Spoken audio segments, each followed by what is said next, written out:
Bab 2389 Apa niatnya? 1. Tuhan berkata, berbahagialah orang yang berduka cita, karena mereka akan dihibur. Suster Leibniz membacakannya dengan lembut, suaranya sangat halus namun anehnya menusuk. Namun, kesedihan dan kematian di sini telah dipelintir menjadi wabah yang menghujat. Aku akan, dengan hati yang penuh belas kasih, melaksanakan pekerjaan pemurnian. Saat dia melantunkan mantra, Kitab Wahyu bergerak tanpa angin. Halaman-halamannya berubah dengan cahaya putih susu yang lembut namun tidak tergoyahkan. Cahaya putih itu tidak mendominasi dan intens seperti milik Pastor Orion, tetapi dingin dan tajam seperti cahaya bulan, yang menyelimuti seluruh tubuhnya. Dengan berkah cahaya suci itu, indeks kekuatan supernya pun meningkat pesat, hingga akhirnya mencapai 44.000 poin, menyaingi Saladin. Pertarungan antara orang kuat yang seimbang akan segera terjadi. Keras kepala dan berpikiran sempit. Saladin kehilangan kesabaran terakhirnya, ekspresi lesunya lenyap, dan matanya langsung berubah sedingin es. Alih-alih maju dengan cepat, dia malah seperti tinta hitam yang menetes ke air. Sosoknya tiba-tiba menjadi kabur dan datar. Detik berikutnya, dia benar-benar menyatu dengan bayangan di tanah. Inilah kekuatannya adalah penguasa bayangan. Pupil mata Suster Leibniz sedikit mengerut. Dia bisa merasakan aura Saladin belum menghilang, melainkan telah menyatu sepenuhnya dengan bayang-bayang yang ada di sekelilingnya. Seolah-olah Saladin sendirilah penguasa dunia gelap ini. Tiba-tiba, bayangan di bawah kakinya mulai menggeliat seolah-olah hidup, dan puluhan paku bayangan tajam melesat keluar tanpa peringatan, mengarah langsung ke pergelangan kaki dan tubuhnya. Paku-paku ini bukanlah entitas fisik, namun memiliki kekuatan dingin yang mampu menembus jiwa, dan ketajaman mutlak pada tingkat 2 dimensi. Leibniz tidak mengelak, tetapi hanya menghentikan Kitab Wahyu dengan ringan. Kesedihan karena berkabung. Dia membisikkan nama sebenarnya dari kemampuannya. Tidak ada pertunjukan yang menggemparkan, hanya kekuatan kesedihan yang tidak terlihat, dan tidak berwujud namun tampak menyebar luas yang terpancar dari pusatnya. Kekuatan ini berbentuk energi berwarna putih keabu-abuan, seperti asap wabah, dan menyebar secara diam-diam. Paku-paku bayangan yang melesat ke arah Suster Leibniz, saat menyentuh asap wabah abu-abu putih, bagaikan logam yang dilemparkan ke dalam asam kuat, mengeluarkan suara, mendesis, korosi. Energi bayangan yang terkandung di dalamnya dengan cepat terkontaminasi dan terurai, strukturnya runtuh, dan akhirnya berubah menjadi gumpalan asap hitam dan menghilang. Oh! Wabah konseptual yang bisa langsung memusnahkan struktur energi? Suara Saladin yang sedikit terkejut terdengar dari balik bayangan, lalu berubah tidak menentu, datang dari segala arah. Menarik. Mari kita coba. Cahaya di atas medan perang tiba-tiba meredup, dan bayangan-bayangan besar berkumpul di udara. Akhirnya membentuk awan petir hitam pekat yang bergulung-gulung, dan menutupi area seluas ratusan meter diameternya. Ini adalah badai awan petir yang terbentuk oleh Saladin, yang menggabungkan dirinya ke dalam 2 dimensi dengan energi bayangan di lingkungan sekitar. Ledakan. Kilatan petir hitam, yang sepenuhnya terdiri dari energi bayangan yang terkondensasi, menyambar dari awan petir bagaikan hujan deras. Kilatan petir ini tidak hanya memiliki kekuatan penghancur fisik yang mengerikan, tetapi juga memiliki sifat mengerikan yang dapat mengikis semangat dan membekukan jiwa. Leibniz mengangkat matanya, menatap badai petir yang dahsyat, matanya dipenuhi dengan kesedihan yang lebih besar. Dia mengangkat Kitab Wahyu tinggi-tinggi, dan halaman-halamannya pun terbuka lebih cepat, asap wabah berwarna putih keabu-abuan mengepul keluar dari halaman-halaman, membentuk awan wabah tebal yang berputar-putar di atas kepalanya. Petir hitam menyambar awan wabah, namun alih-alih meledak, petir itu tampak tenggelam ke dalam rawa yang lengket. Energi bayangan di permukaan guntur hitam dengan cepat terinfeksi dan terkikis oleh wabah abu-abu putih, menyebabkan cahayanya meredup dengan cepat, dan akhirnya menghilang sepenuhnya sebelum dapat menembus awan wabah. Awan wabah itu sendiri sedang dilahap oleh guntur hitam dan menjadi semakin tipis, tetapi Suster Leibniz terus bernyanyi, dan Kitab Wahyu terus mengisi kembali kekuatan yang menyedihkan ini. Pertahanannya lumayan. Suara Saladin mengandung nada mengejek. Tapi bisakah kau bertahan melawan serangan dari ruang? Begitu dia selesai berbicara, sebuah garis hitam tipis, setipis rambut dan nyaris tak terlihat, muncul dari udara tipis di ruang di samping Suster Leibniz, lalu memotong secara horizontal dengan kecepatan yang melampaui persepsi visual. Ini bukan serangan energi, tetapi bilah bayangan 2 dimensi yang dibentuk oleh Saladin, yang memampatkan kekuatan bayangan hingga batas ekstrim. Ketajamannya cukup untuk dengan mudah memotong ruang 3 dimensi seperti kertas. Untuk pertama kalinya, Ekspresi keseriusan muncul di wajah Suster Leibniz yang biasanya tenang. Dia bisa merasakan bahwa aturan bilah bayangan dua dimensi ini sangat tinggi. Meskipun asap wabahnya dapat mengikis energi, efeknya sangat berkurang saat memotong ruang. Pada saat kritis itu, dia tiba-tiba melindungi kitab Wahyu dengan sisinya. Berdentang. Sebuah ledakan keras yang memekakan telinga, bagaikan logam bergesekan dengan kaca, meledak. Halaman-halaman kitab Wahyu memancarkan cahaya suci putih yang sangat cemerlang, yang dengan kuat menghalangi potongan dua dimensi yang tidak terlihat. Kekuatan yang sangat besar itu membuatnya terhuyung ke belakang, dan cahaya pada halaman buku itu berkedip-kedip hebat, yang jelas menunjukkan bahwa tidak mudah baginya untuk melawan potongan dimensi. Seperti yang diharapkan, kitab Wahyu adalah inti Anda. Dalam bayangan, sosok Saladin perlahan berubah dari dua dimensi menjadi entitas tiga dimensi tidak jauh di depan Leibniz. Saladin menjilat bibirnya, matanya berkilat tajam. Begitu aku menghancurkannya, wabahmu tidak perlu ditakuti lagi. Dia membuat gerakan menggenggam dengan kedua tangannya, lalu dua bilah bayangan besar, masing-masing panjangnya lebih dari 5 meter dan seluruhnya terbuat dari bayangan dua dimensi, terwujud di tangannya. Sosoknya kabur lagi, berubah menjadi petir hitam yang berkelok-kelok, menghunus pedang bayangan besar, melancarkan serangan jarak dekat yang dahsyat ke arah Leibniz dari segala macam sudut yang licik. Leibniz terpaksa beralih ke posisi defensif. Dia menggenggam kitab Wahyu erat-erat di satu tangan, menggunakannya sebagai perisai untuk menangkis bilah bayangan dua dimensi yang tak terduga, sementara tangannya yang lain terus-menerus mengeluarkan asap wabah putih keabu-abuan, berusaha mengikis wujud asli Saladin. Akan tetapi, gerakan Saladin terlalu tidak terduga, berganti bebas antara 2 dan 3 dimensi, dan asap wabah seringkali hanya menyentuh sisa-sisa bayangan yang ditinggalkannya. Dalam sekejap, di medan perang, sambaran petir hitam terlihat menyerang seorang biarawati yang diselimuti wabah abu-abu putih, dan cahaya suci dengan panik, disertai benturan yang memekakan telinga, dan suara mendesis pemusnahan energi yang memenuhi udara. Kekuatan bayangan dan wabah terus-menerus bertabrakan dan saling mengikis tanah di sekitarnya dan membuat ruang itu sendiri tampak agak tidak stabil. Saladin, yang tak mampu menerobos, perlahan kehilangan kesabaran. Ia tiba-tiba mundur, menghilang kembali ke dalam bayang-bayang. Saat berikutnya, bayang-bayang seluruh medan perang tampak mendidih. Bilah-bilah bayangan dua dimensi yang tak terhitung jumlahnya, bagaikan daun willow di tengah badai, melesat keluar dari tanah, dari udara, dan dari setiap sudut, membentuk badai bilah bayangan yang tidak pandang bulu dan meliputi semuanya.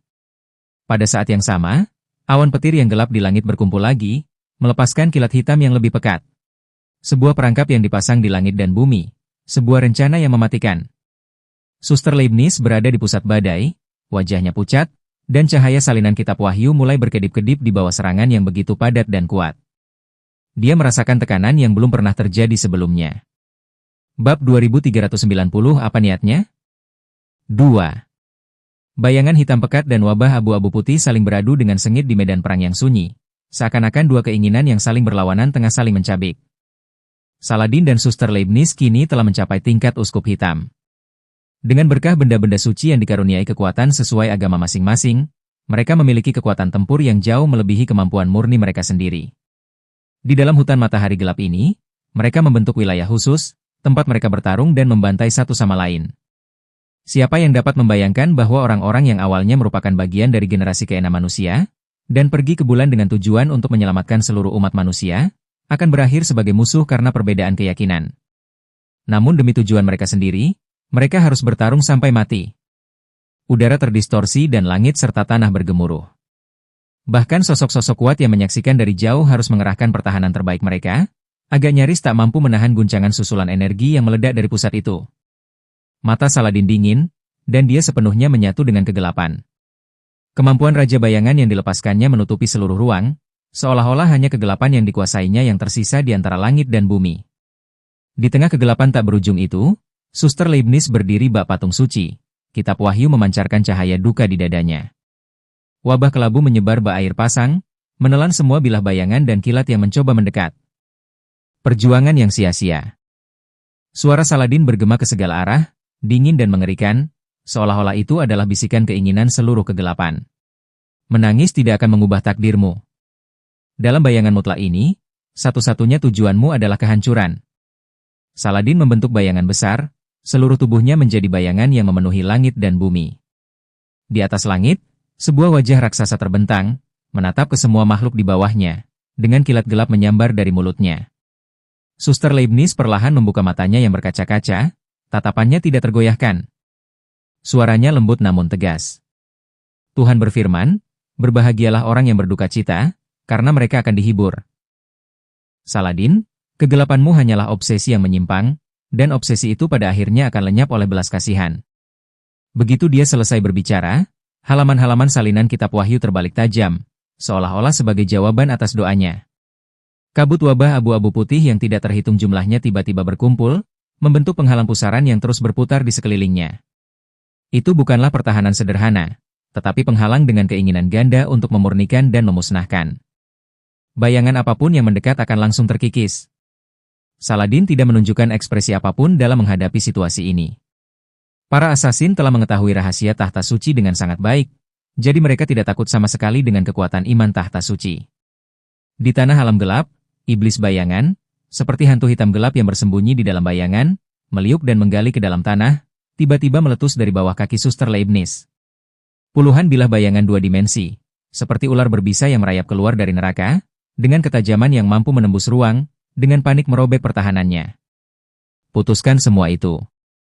Suara Saladin bergema di langit, dan bilah bayangan saling bertautan membentuk jaring hitam besar yang menyelimuti Suster Leibniz. Pada saat yang sama, awan petir dan badai turun dari langit, dengan kilatan petir hitam yang tidak terhitung jumlahnya menyambar seperti ular berbisa. Kesedihan pemurnian. Suster Leibniz tiba-tiba membuka kedua tangannya yang tergenggam, dan wabah abu-abu putih itu melonjak hebat, berubah menjadi gelombang pasang yang menyerbu dari segala arah. Ini adalah kekuatan seperti wabah yang dapat mengikis dan merusak segalanya. Bila bayangan itu langsung hancur saat bersentuhan dengan gelombang wabah, hancur seketika bagaikan es dan salju yang bertemu dengan api, mengeluarkan suara, mendesis, yang tajam. Tabrakan antara gelombang wabah dan bilah bayangan menyebabkan langit dan tanah bergetar hebat, dan keretakan spasial terus muncul. Batu-batu yang hancur tersapu badai energi dan langsung berubah menjadi debu. Pada saat itu, rasanya langit dan bumi pun tidak sanggup menahan kekuatan mereka. Sosok Saladin berkelebat dan muncul kembali dari bayangan. Dia mengepalkan kedua tangannya, lalu berubah menjadi dua bilah bayangan yang sangat besar. Bilah bayangan ini terbentuk sepenuhnya dari energi dua dimensi yang terkompresi, begitu tajamnya sehingga ruang angkasa pun bergetar. Tatapannya sedingin pisau, dan sosoknya berubah menjadi petir hitam, membawa kekuatan penghancur saat dia menebas dengan liar. Dengan sekali tebasan, tirai cahaya bayangan hitam raksasa muncul, seolah membelah ruang menjadi dua. Tirai hitam itu tidak memiliki ketebalan, bila bayangan dua dimensi itu bisa membelah apapun. Bahkan Zhang Yi pun akan waspada terhadap taktik ini di masa lalu. Karena tidak ada serangan dimensi dengan ketebalan, ada peluang untuk langsung melewati gerbang dimensi Zhang Yi, dan menyerang tubuh utamanya. Suster Leibniz terpaksa melawan. Dia menggunakan salinan kitab wahyu sebagai perisai, halaman-halamannya yang berat dan kuno terbentang di hadapannya, memandikannya dalam cahaya suci putih dan lembut yang membuatnya tampak seperti perawan Maria. Dia masih menangkupkan kedua tangannya dalam doa, tetapi cahaya suci putih menjadi pertahanan terbaiknya, seolah-olah dapat memurnikan semua penderitaan di dunia. Penghalang cahaya suci. Penghalang cahaya suci putih inilah yang berulang kali menahan tebasan-tebasan mengerikan, yang cukup kuat untuk menembus ruang tiga dimensi. Berdentang. Suara gesekan logam yang beradu dengan kaca memekakan telinga terdengar silih berganti. Setiap benturan memaksa Suster Leibniz mundur beberapa langkah, cahaya suci putih menyala terus-menerus, dan wabah abu-abu putih melonjak bersamanya. Lihatlah baik-baik. Aku akan membuatmu menyaksikan tanpa daya saat iman runtuh menjadi ketiadaan di hadapan kegelapan. Saladin mencibir, serangannya menjadi semakin ganas. Meskipun Suster Leibniz adalah salah satu dari 4 penunggang kuda kiamat tahta suci, dia adalah yang terlemah dalam hal pertempuran.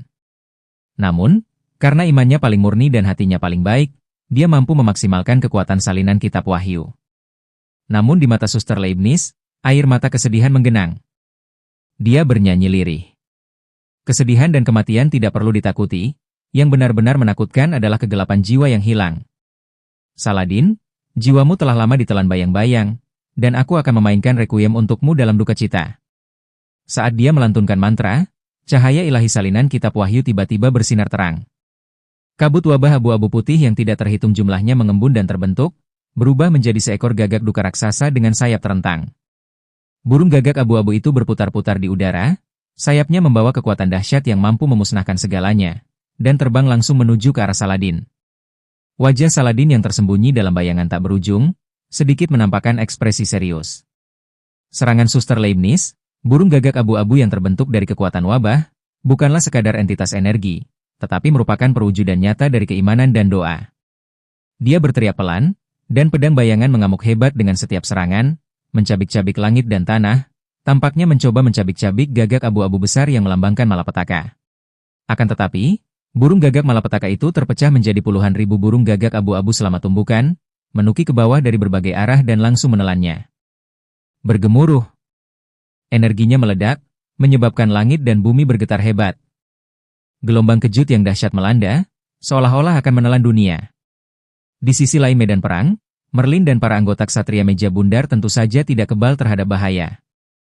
Saat raja dan panglima mereka bertempur, mereka pun akan ikut bergerak. Sebenarnya, aku tidak pandai bertarung. Aku lebih suka bekerja dari belakang layar. Tapi sekarang, sepertinya tidak ada cara lain.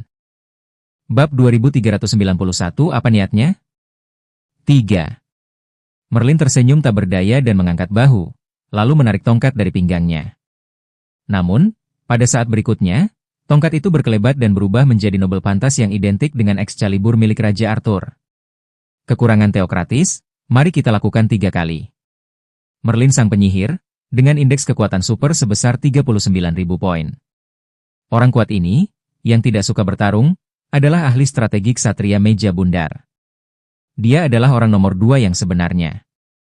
Tongkatnya berubah menjadi pedang, dan kemampuannya memungkinkan dia untuk meniru dengan sempurna kekuatan supernatural apapun yang disaksikannya, termasuk meniru kekuatan Raja Arthur, pedang kemenangan dan sumpah.